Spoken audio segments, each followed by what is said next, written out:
Lewes in the Black Horse pub.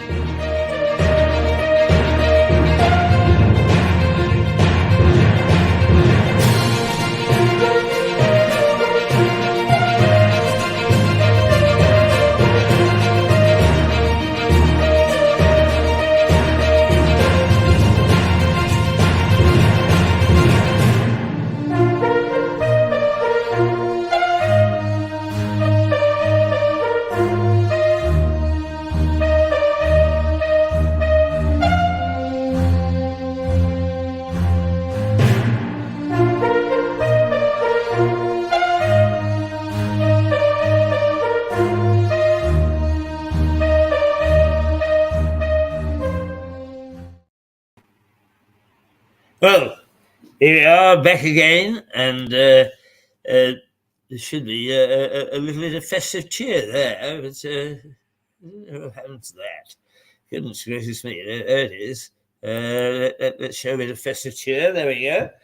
And it is now 9:15. We were a little longer away than I thought, but leading up to 10 o'clock and start to look at serious matters, we're going to play you the first part of Mirador's trilogy for Christmas Eve, and then we're going to look at episode 3 of the bloody past of a tiny town, look at the history of Lewes.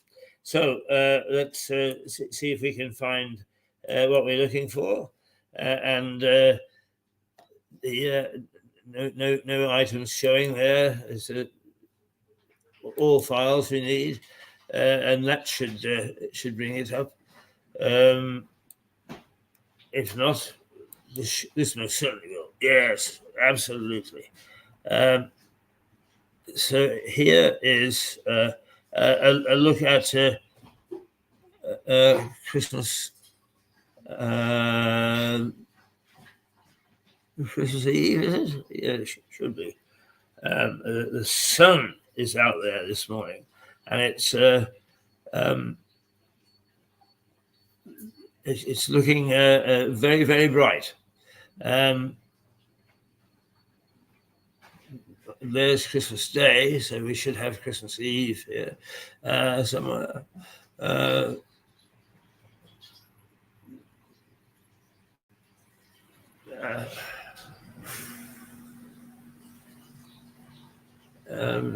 dear.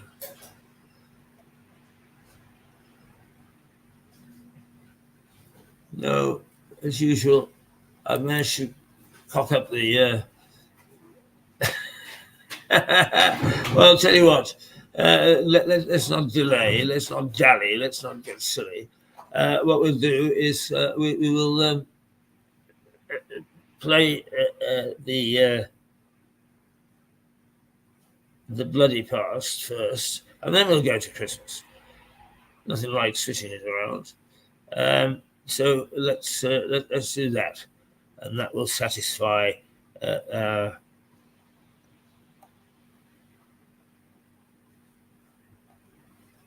our desire to fill the spaces that we have.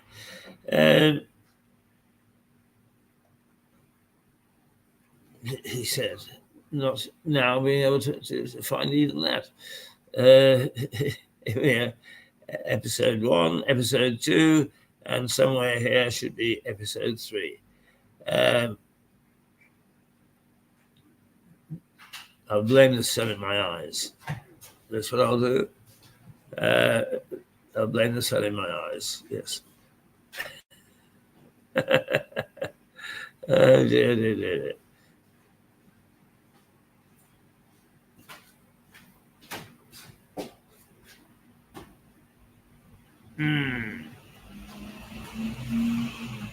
Can't bring you either of them at the moment. It's always my silly nonsense of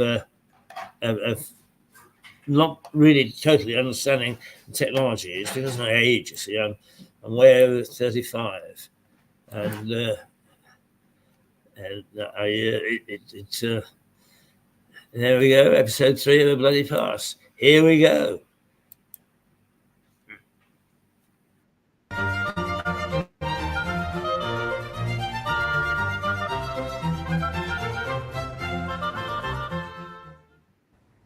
He sat on the bank, while the river still chattered onto him, a babbling procession of the best stories in the world. That was the excitement that Mole experienced in the story Wind in the Willows. And indeed, rivers large and small everywhere all have many stories to tell. The River Ouse that flows through Lewes is no different. In fact, for much of the town's history, it has played an important part. Today, the river carries nothing but pleasure craft. But for a long time, it was a busy, bustling port. About a mile upstream from here is the village of Hamsey. It sits on a triangle of land which splits the river as it curves down towards the town. Hamsey is barely a village today. A few houses with the 13th century church standing in splendid isolation. But Hamsey was a Saxon port in the pre-Norman era. Historians estimate that over 1,000 people lived here, populating a port that saw ships sail up the Ouse to trade goods. There is no doubt that the Normans had a bit to do with its demise. The area was handed over to a Norman lord.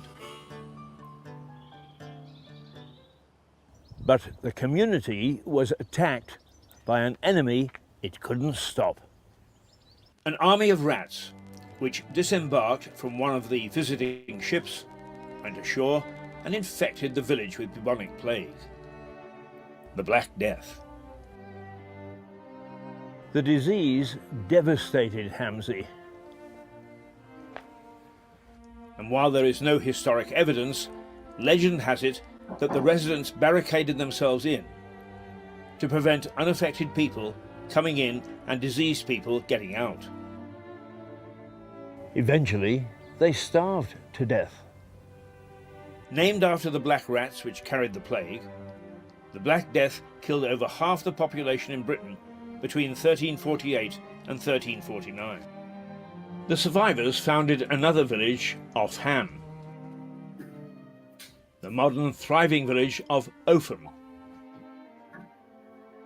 The plague attacked Lewes several times over the following centuries, each time causing significant loss of life.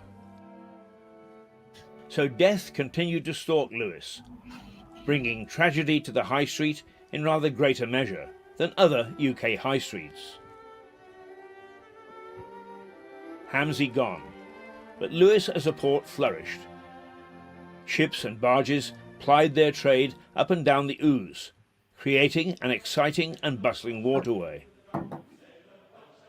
Many of these buildings, which stand on an extension of the high street in an area called Cliff, are built with old ship's timbers.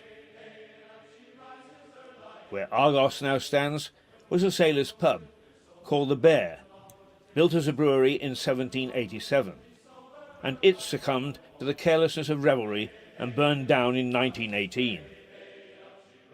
This quiet domestic street, which runs for a short distance parallel to the Ouse, was the sailors' playground, and history relates that there were more than a dozen brothels successfully operating.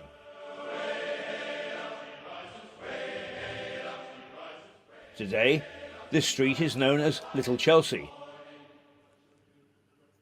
Even the name makes it seem a nice place to live.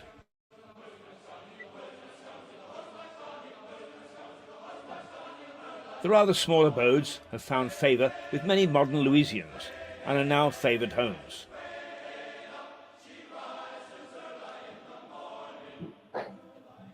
And why not? They look good in a twee kind of way. And if you're not living in a former brothel, there are other historical backgrounds to raise the interest.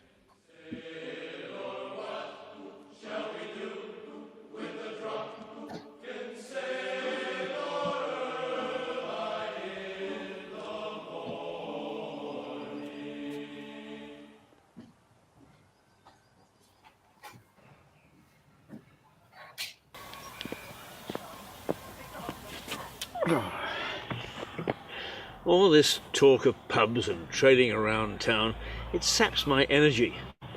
So I sometimes come to this little oasis. The Notts Garden in Southover Park. A lovely little hideaway.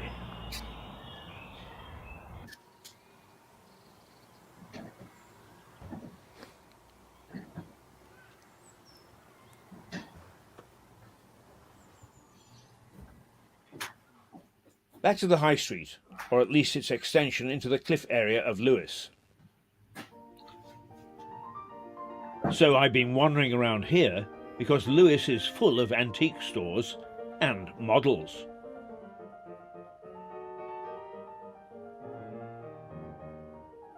As I mentioned, go inside some of these shops and you'll find that they're supported by old ship's timbers.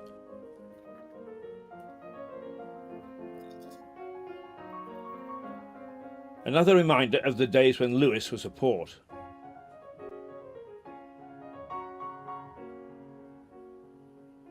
All this talk of water has made me thirsty. I made several mentions of the time Lewes had 63 pubs. As you would expect, among the 16 that are left, there are some with strong ties to the community. Over the road from the shops, held up by ship's timbers, is the Gardener's Arms. There seems to be a tradition in Lewes, although no one admits to it, of omitting the epithet pub or tavern. This pub is called by locals simply the Gardener's. And the Gardener's it was. The origins of this pub go back to when it was an ordinary house, owned by a gardener. Often, after work, he would invite other gardeners into his front room for a drink. Eventually, it made sense to formalise the ritual. So it turned into a pub. The Gardener's is a true pub. Unusual now, it only serves pork pies and sausage rolls. Yet each year it's in the top tier of finalists for Pub of the Year. Magnificent. Back to the Street of 1,000 Brothels. Well, perhaps not 1,000, but a few anyway. There's a pub called the Snowdrop. Nice pub, they tell me. Interesting for its name and where it stands. This is the site of England's deadliest avalanche. Just after Christmas in 1836, heavy snow built up on the edge of the downs. There were 7 cottages here where the pub now stands.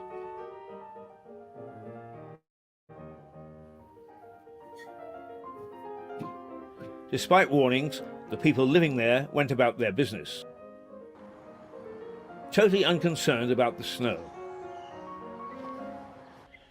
Then whoosh, down it came,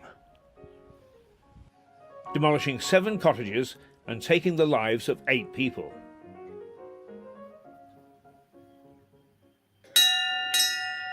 Time, gentlemen, please.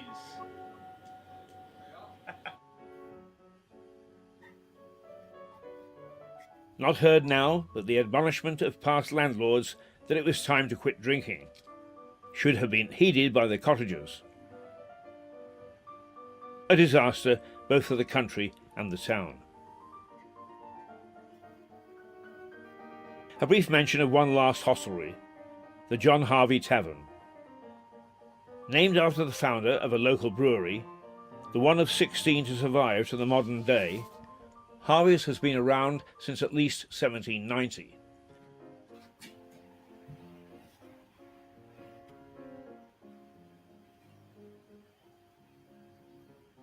And an important inhabitant.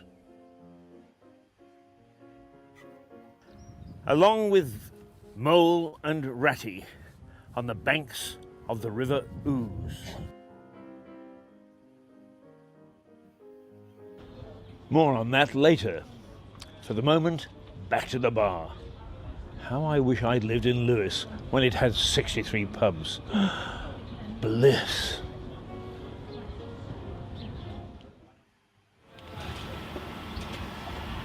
You might think, from the pubs I've been into, that Lewes is a drinking town. The town constable in the late 1800s didn't think so. The town constable in 1890 didn't want it to be. Here are some notes from the High Constable of Lewes, a gentleman called John Holman, dated 1880. Sunday, the 10th of October, visited all the public houses during morning service. All in good order, except Lewes Arms, several there tippling in service time. Sunday, the 17th of October, visited public houses, all in very good order, except the Lewes Arms. Again, a second time, several persons in both parlour and taproom tippling at 11:30 o'clock, time of divine service. Gave the landlord a caution. Sunday, the 14th of November, visited public houses as usual, witnessed very great indecency in the person of George W.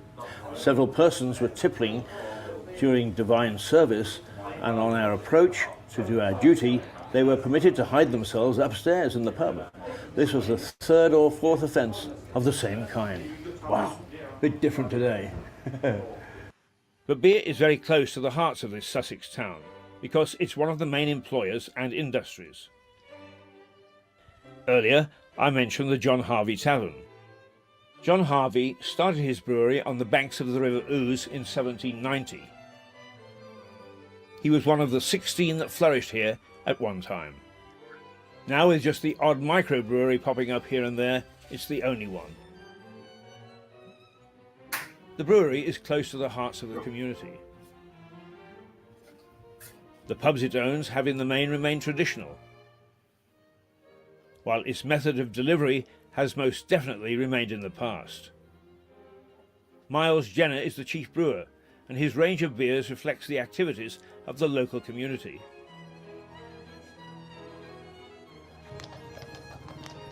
The dray that trots around town is a symbol of the tradition of the brewery, but also of the town.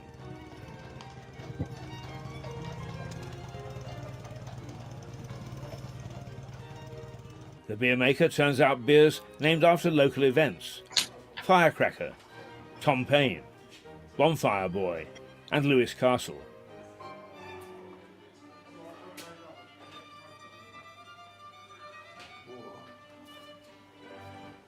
The name Harvey, synonymous with Lewes. You've been around, or the brewery has been around for quite a long time. Can you develop a little bit of the history for us? Yes, the family came down, the Harvey family, from London. They were wine and spirit merchants at the end of the 18th century, and they started brewing in Lewes and on this site in the early 19th century. I can stand next door to a man in a pub in Lewes, and he will swear that Harvey's tastes quite different to anything else, and he won't drink anything else. I mean, what's the secret of the product? Any brewer's beer is really a derivative of his water and yeast strain. We never talk of water, we talk only of liquor, but a local water supply and the brewer's yeast strain, it gives his beer an individual character. You could take our recipes, exactly the same raw materials, go and brew at another brewery with their water and all their yeast and have a totally different brew at the end of it. Talking of water, and you mentioned that the barges came up the Ouse. How important was that to the brewery in the past?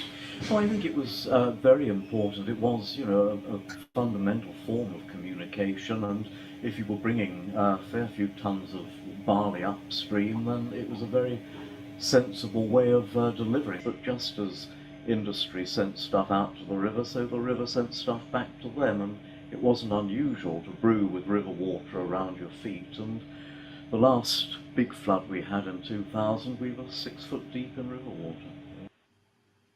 We got our product together very well, we had a good reputation, the brewery was re-equipped, and we were producing a beer which became very much identified with the local community and was dear to their hearts. The fact the building is actually known as Lewes Cathedral tells you something about the way that Harvey's is viewed in Lewes. The brewery flourished, but Lewes as a port rapidly declined. The familiar barges that had plied the River Ouse in the early 19th century carried loads of clay to the town. But the clay was used to build the beds for railway lines, and the death knell for river traffic sounded. The ships had consigned themselves to history. The first train to run from Lewes was in 1846. Since then, the railway has become an important junction in the national network. Trains from Lewes station run to Brighton in the west, Hastings in the east, Newhaven Port in the south, and London in the north. There have been successes and failures. Other lines were axed over time, with one, the Bluebell Railway, preserved as a steam preservation project. Back to our tale of the High Street. Cliff High Street is an extension of the High Street ending at the base of the Downs. At the end of it is an ancient church, St. Thomas of Becket. The Black Death wasn't the only medieval disease to strike Lewes. Leprosy was rife. This infectious and unsightly blight is first recorded in Lewes in soldiers who took part in the Battle of Lewes. It seems that the monks of the priory tended leprous people in 2 hospitals.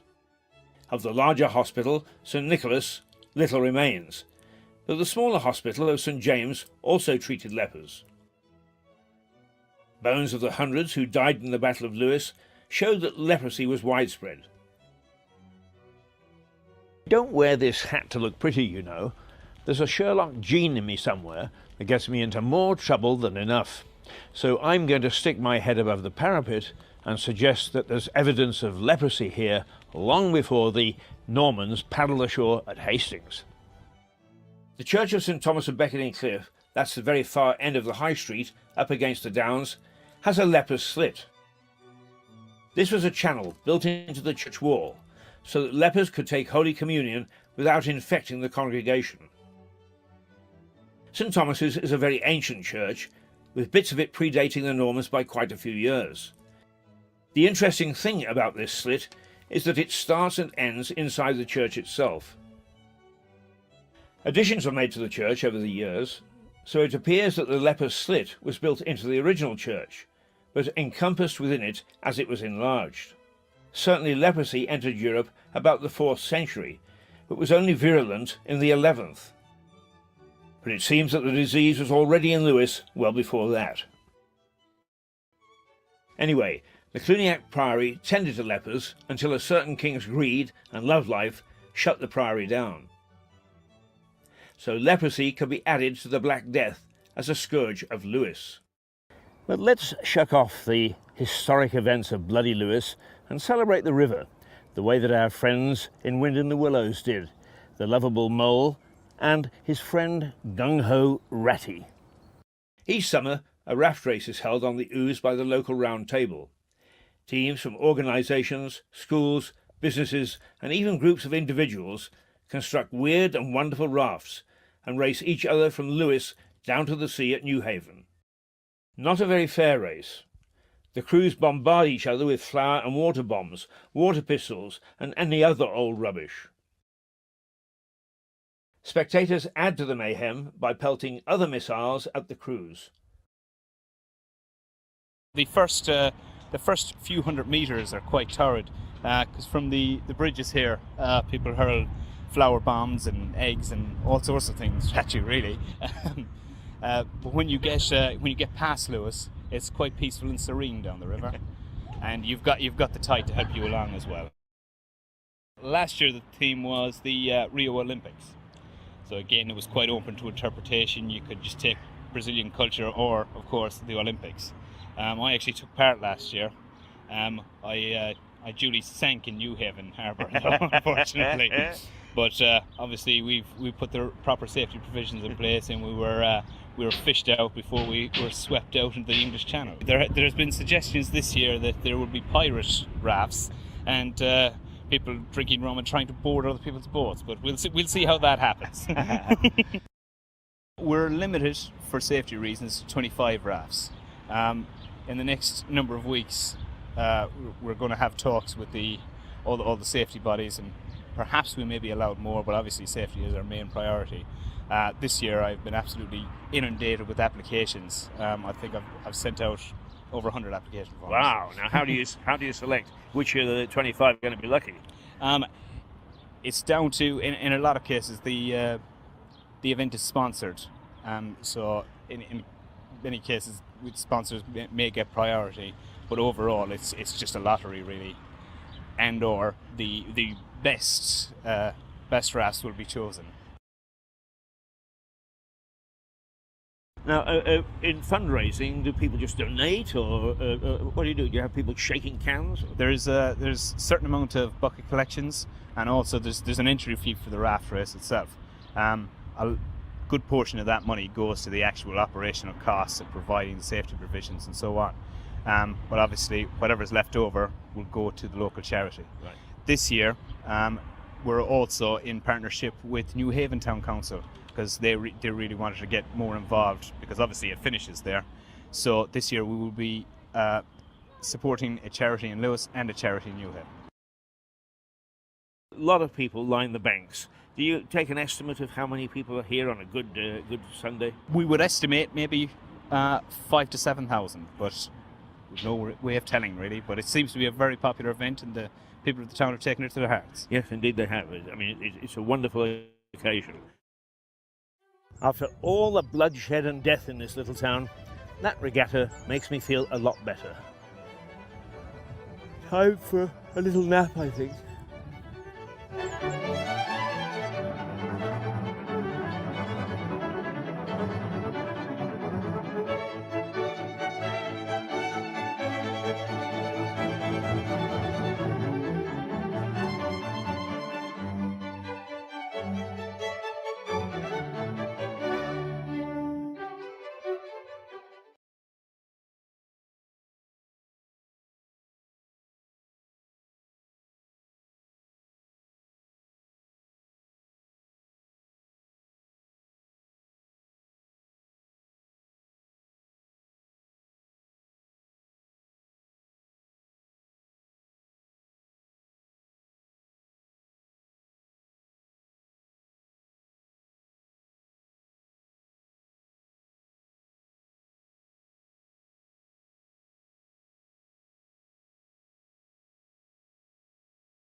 I've been talking with the microphone off.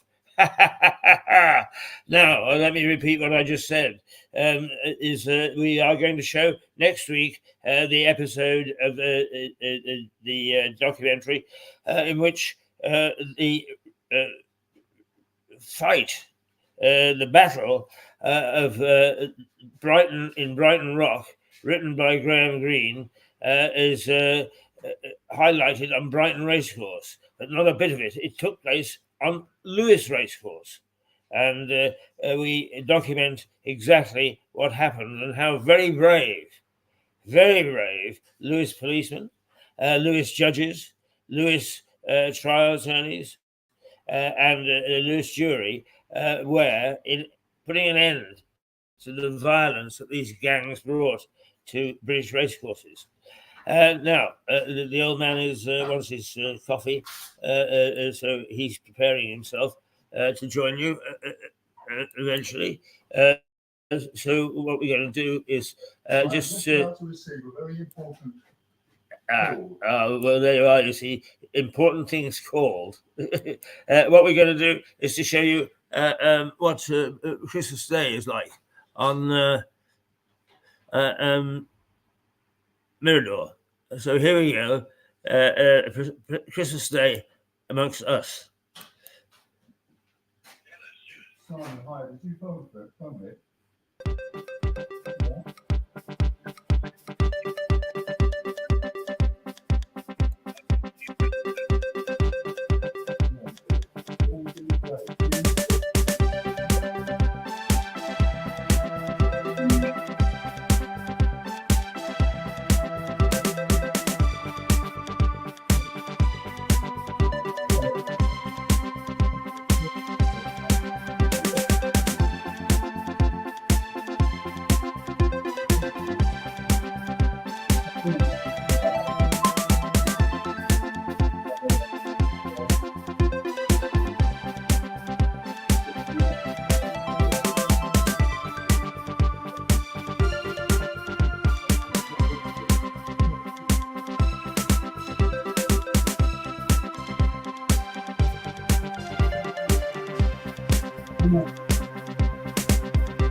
There we go. There we are. We're going to. I hope that you enjoyed Christmas Day. We'll be reminding you about it several times before now, on the 24th or the 18th, or your broadcast towards the end. But what we're going to do now is, as you can see, we've got a wonderful aspect at the Black Horse. A great big bow window. We can see the whole world go by. The light floods in. But for some reason, it is all the time that we're here, every day we're here, the sun shines and it gets into our eyes. So the old man is coming in a moment, Stuart Dolby, with rather a lengthy expose this morning. So what we're going to do is we're just going to take 10 minutes away and set up so that we don't have the sun in our eyes. So hang on, just hang on to your hats and do a toodle pip with us, and we will be back in about 10 minutes' time. Yes, 10 minutes' time. First of all, let's remind you of where we are. Oh, yes, a wonderful, wonderful place. From Lewes, in the Black Horse Pub.